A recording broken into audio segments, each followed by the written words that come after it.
Hello viewers and welcome to Metals Update. Today we are at the Arab International Aluminium Conference 2017 hosted by Sohar Aluminium in the beautiful city of Oman, Muscat. The conference has industry veterans from across the globe. Let's see what they have to say.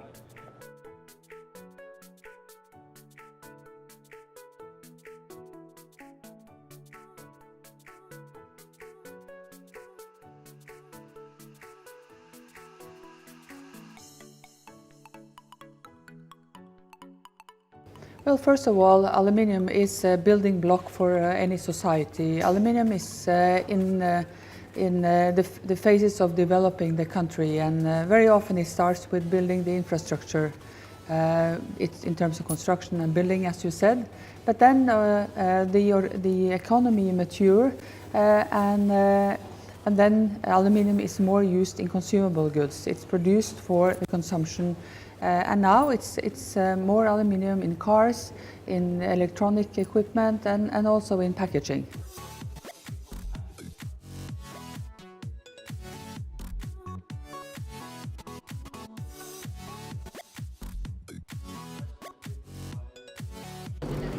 In terms of bauxite production, we've seen a dramatic increase in production capability in Guinea in West Africa. As we go towards 2020, 2021, there'll be three major suppliers, or three major countries supplying bauxite.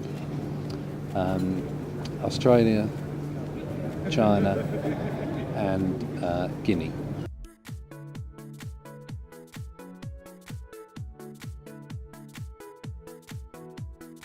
I think that despite what we hear in the rhetoric from people like President Trump, I think that the way out is to find a balance between looking after growing your domestic economy and domestic industries, and then developing markets in conjunction with other countries. Correct. And that's what the present model largely does. That it allows people to trade without unduly destroying domestic economies.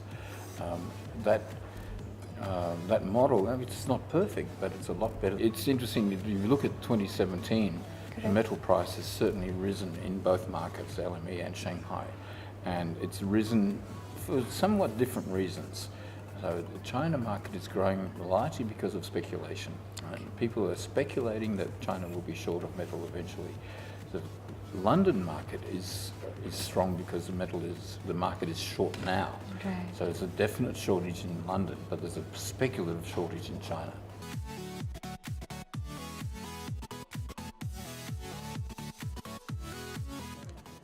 Actually, this is correct. There is an increase in aluminium demand globally. And if you look today, China is the major player in this demand. And they are producing more than 50% of the global production. China so far, they are importing bauxite and they are importing alumina. And imagine today, in terms of bauxite, they are talking about 65 million tons of imports annually. This will be doubled up to almost 120 million tons of bauxite by 2025. Imagine what pressure this will do to the market, both bauxite and alumina.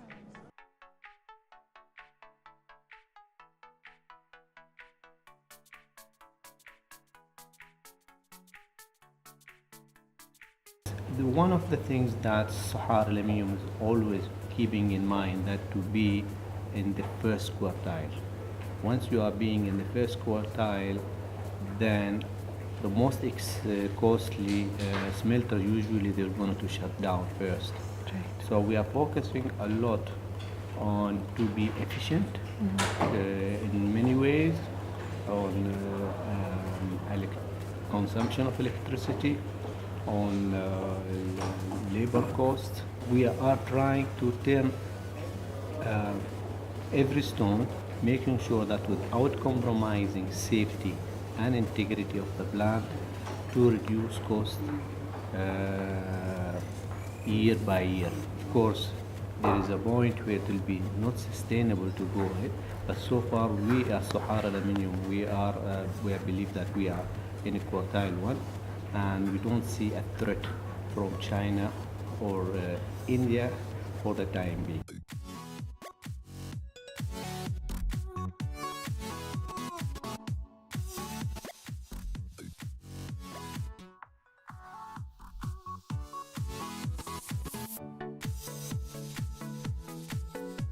Metals Update is proud to be associated with ARABAL 2017 hosted by Sohar Aluminium.